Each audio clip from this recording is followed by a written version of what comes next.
Жақсы адамдар бірге. Дәл осындай атаумен шаһарымызда қайырымдылық концерт өтті. Шара баспанаға мұқтаж болған көп балалы отбасыларға көмектесу мақсатында ұйымдастырылды.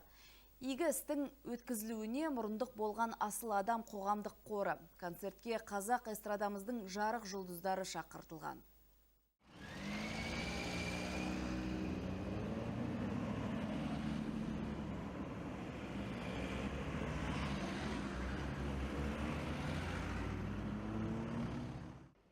Аталған жобаны қолдау мақсатында алдымен автошеру ұйымдастырылды. Қарағандылық белсенді жастар көшелермен жүріп өтіп, қала тұрғындарына менің атамекенім ұлттық жобасының маңыздылығын түсіндірді.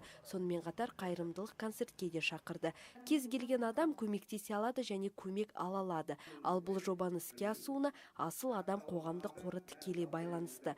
Қор 2014 жылдан бері баспанаға мұқтаж көп балалы отбасыларға үй салып беруге көмектесіп келеді. Бүгінгі күнге дейін 40-қа жуық жанұяға шаңырақтарын құрып берген. Жақсы адамдар бірге деген қайырымдылық концерт болып жатыр.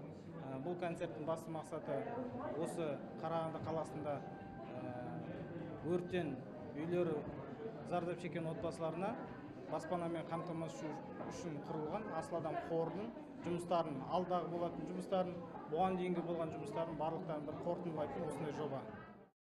Ал қайырымдылық кештің бағдарламасы ауқымды болды. Қазақ эстрадамыздың жарқын жұлдыздары тегін өнер көрсетуге келіскен көрінеді. Билеттен түскен қаражат баспананың құрылысына жұмсалмақ. Ол да аз да болса көмек дейді ұйымдастырушылар. Алтынай Жорабаева аталмыш концерттерден қалмауға тырысатын айтады. Себебі мұндай жағдай кез келген адамның басына келуі мүмкін. Сол себептен де барынша қолдап, қол ұшын созуға дайын. Әлия Құдайбергенова құрбымның бірауыз ғана сөзі маған қатты әсер етті. Өйткені осында өздеріңіз жаңа көргендей қиын жағдайға тап болған отбасылар бар.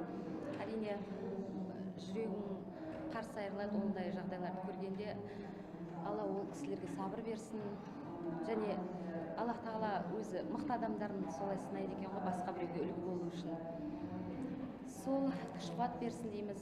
Және де осындай қайырымдылық концерттер ұйымдастырып жатса, уақытым бар болып жатса, мен жібермеуге тырысамын. Өйткені қайырымдылық жасаудың өзі ол үлкен сауапты іс.